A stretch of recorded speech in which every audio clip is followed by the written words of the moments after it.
वृंदावन बिहारी लाल की जय। एकादशी महात्म की जय।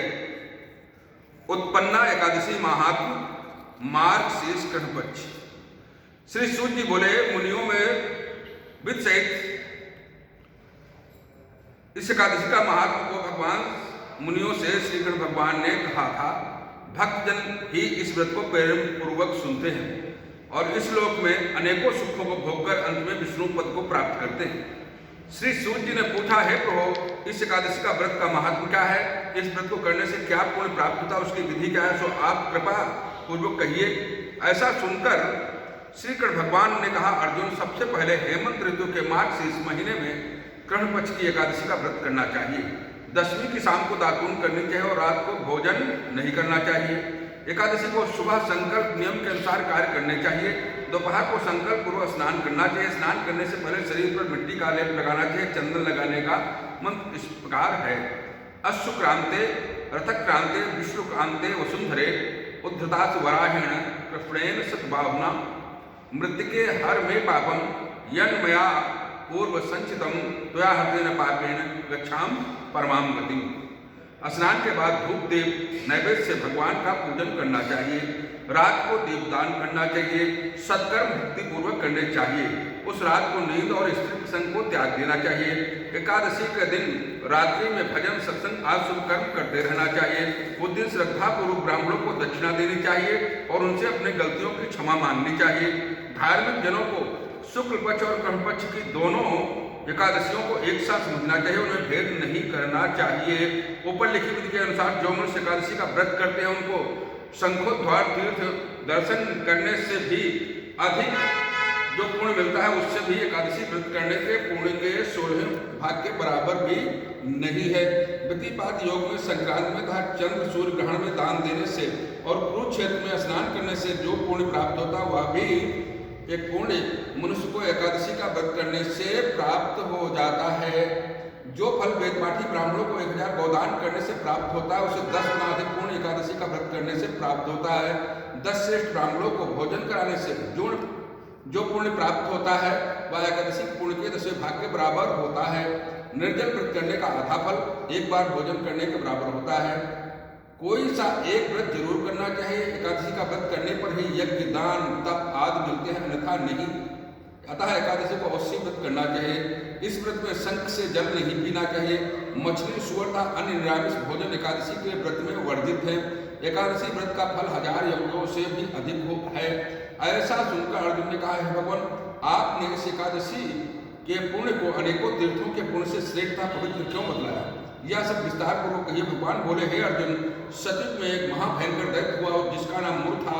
उस दैत्य ने इंद्र आदि देवताओं पर विजय प्राप्त कर उनको अपने स्थान से गिरा दिया। तब देवेंद्र ने महादेव जी से प्रार्थना की कि हे शिव शंकर, हम सब देवता मूर दैत्य के अत्याचारों से दुखित हो मृत लोक में अपना जीवन व्यतीत कर रहे हैं। अन्य देवताओं की हालत का तो मैं वर्णन ही नहीं कर सकता। आप कृपा कर इस महान दुख से छुटकारे का उपाय बतलाइए। तब शंकर भोलेनाथ जी बोले, हे देवेंद्र, आप विष्णु भगवान के पास जाइए। इंद्र तथा अन्य देवता भी महादेव जी के वचनों को सुनकर क्षीर सागर वैकुंठ धाम को, जहाँ पर विष्णु भगवान से सैया पर शयन कर रहे थे, भगवान को शयन करते देखकर वहां गए और देवताओं सहित इंद्र ने स्तुति की। हे देवताओं के देव, आप स्तुति करने योग्य हैं। आपको बारंबार हमारा प्रणाम है। दैत्यों के संहारक हैं। हे मधुसूदन, आप हमारी रक्षा करें। हे जगन्नाथ, समस्त देव दैत्यों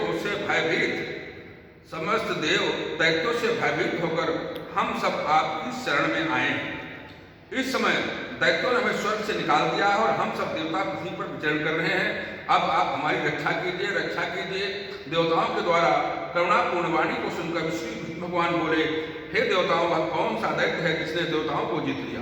भगवान के उन अमृत रूपी वचनों को सुनकर इंद्र बोले, हे भगवान, प्राचीन समय में नाड़ी जंगम नाम का एक दैत्य था। उस दैत्य के ब्रह्मवंश में उत्पत्ति हुई थी। उसी दैत्य के पुत्र का नाम मूर है। उसकी राजधानी चंद्रावती है। चंद्रावती नगरी में वह मूर नाम का दैत्य निवास करता है। उसने अपने बल से समस्त विश्व को जीत लिया और सब देवताओं को देवलोक से निकालकर उसने अपने दैत्य कुल के इंद्र, अग्नि, यम, वरुण, चंद्रमा, सूर्य आदि लोकपाल बनाए हैं। वह स्वयं सूर्य बनकर पृथ्वी को तपाता है, स्वयं मेघ बनकर जल की वर्षा करता। अतः आप बलशाली भयानक दैत्य को मारकर देवताओं की रक्षा कीजिए। इंद्र के ऐसे वचनों को सुनकर श्री विष्णु विष्णु भगवान बोले, हे देवताओं, मैं तुम्हारे शत्रुओं का शीघ्र ही संहार करूंगा, अब आप उस चंद्रावती नगरी को चलिए। इस प्रकार भगवान विष्णु देवताओं के साथ चल दिए। उस समय दैत्याधिपति मूर अनेकों दैत्यों के साथ युद्ध भूमि में गरज रहा था। युद्ध प्रारंभ होने पर असंख्य दानव अनेकों अस्त्र शस्त्रों को धारण कर देवताओं से युद्ध करने लगे, परंतु देवता दैत्यों के आगे एक क्षण भी ठहर नहीं सके। तब भगवान विष्णु भी युद्ध भूमि में आ गए। जब दैत्यों ने भगवान विष्णु को युद्ध भूमि में देखा तो उन पर अस्त्र शस्त्रों का प्रहार करने लगे। भगवान इस चक्र और गदा से उनके अस्त्र शस्त्रों को नष्ट करने लगे। इस युद्ध में अनेकों दानव सदा के लिए सो गए, परंतु दैत्यों का राजा मूर भगवान के साथ निश्चल भाव से युद्ध करता रहा। भगवान विष्णु मूर के मारने के लिए जिन जिन शस्त्रों का प्रयोग करते थे वह सब उसके तेज से नष्ट होकर उस पर पुष्पों के समान गिरने लगे। अनेकों अस्त्र शस्त्रों का प्रयोग करने पर भी भगवान को न जीत सके। वह आपस में मल्ल युद्ध करने लगे। भगवान विष्णु दैत्य से देवताओं के लिए सहस्त्र वर्षों तक युद्ध करते रहे, परंतु दैत्य को जीत नहीं सके। अंत में विष्णु शांत होकर विश्राम की इच्छा से बद्रिकाश्रम को चले गए। उस समय 48 कोस लंबी एक द्वार वाली हेमवती नामक एक गुफा में शयन करने की इच्छा से भगवान ने उसमें प्रवेश किया। हे अर्जुन, अतः मैंने उस गुफा में शयन किया। वह दैत्य भी मेरे पीछे पीछे चला आया। तब मुझको शयन करता देखकर वह मुझे मारने को तैयार हो गया। वह दैत्य सोचने लगा कि आज मैं अपने चिर शत्रु को मारकर सदा के लिए निष्कंटक हो जाऊंगा। उसी समय मेरी देह से एक अत्यंत सुंदर कन्या दिव्य अस्त्र शस्त्रों को धारण करके उत्पन्न हुई और दैत्य के सामने आकर युद्ध करने लगी। तब वह दैत्य आश्चर्य के साथ सोचने लगा, यह ऐसी बलवान कन्या कहाँ से उत्पन्न हुई है। वह दैत्य उस कन्या से लगातार युद्ध करता रहा। कुछ समय बीतने पर उस कन्या ने क्रोध में आकर उस दैत्य के अस्त्र शस्त्रों के टुकड़े टुकड़े कर दिए। उस कन्या ने उसका रथ तोड़ डाला। तब वह दैत्य महान क्रोध में भरकर उससे मल्ल युद्ध करने लगा। उस कन्या ने उसको एक धक्का मारकर मूर्छित कर दिया। उठने पर उसका सिर काट लिया। वह दैत्य सिर कटते ही पृथ्वी पर गिर गया और मृत्यु को प्राप्त हुआ। अन्य समस्त दानव भी ऐसा देखकर पाताल लोक को भाग गए। जब भगवान विष्णु की निद्रा टूटी तो उस दैत्य को मरा देखकर अत्यंत आश्चर्य करने लगे और विचारने लगे, इस दैत्य को किसने मारा है। तब वह कन्या भगवान से हाथ जोड़कर बोली कि हे भगवान, यह दैत्य आपको मारने को तैयार था, तब मैंने आपके शरीर से उत्पन्न होकर इसका वध किया। इस पर भगवान बोले, हे कन्या, तूने इसको मारा है, अतः मैं तेरे ऊपर अत्यंत प्रसन्न हूँ। तूने तीनों लोगों के देवताओं को सुखी किया, इसलिए तू अपनी इच्छा अनुसार वरदान मांग ले। कन्या बोली, हे भगवान, मुझे यह वरदान दीजिए कि जो मेरा व्रत करे उसके समस्त पाप नष्ट हो जाए, अंत में स्वर्गलोक हो जाए और मेरे व्रत का आधा फल रात्रि को मिले और उसका आधा फल एक समय भोजन करने वालों को मिले। जो मनुष्य भक्ति पूर्वक मेरे व्रत को करे वह निश्चय ही विष्णु लोक को प्राप्त करें। कृपा करके मुझे ऐसा ही वरदान दीजिए। जो मनुष्य मेरे दिन तथा रात्रि को एक बार भोजन करे वह धन धान्य से भरपूर रहे। इस पर भगवान विष्णु उस कन्या से बोले, हे कल्याणी, ऐसा ही होगा। मेरे और तेरे भक्त एक ही होंगे। अंत में संसार में प्रसिद्ध को प्राप्त होकर मेरे लोक को प्राप्त करेंगे। हे कन्या, तू एकादशी को उत्पन्न हुई है, इसलिए तेरा नाम भी एकादशी हुआ। जो मनुष्य इस दिन व्रत करेंगे उनके समस्त पाप जड़ से नष्ट हो जाएंगे और अंत में मुक्ति को प्राप्त करेंगे। तू मेरे लिए अब तीज, आठवें, नौवीं और 14 से भी अधिक प्रिय है। तेरे व्रत का फल सब तीर्थों के फल से भी महान होगा। या मेरा कथन सत्य है, मिथ्या नहीं हो सकता। ऐसा कहकर भगवान उसी स्थान पर अंतर ध्यान हो गए। एकादशी में भगवान के उत्तम वचनों को सुनकर बड़ी प्रसन्न हुई।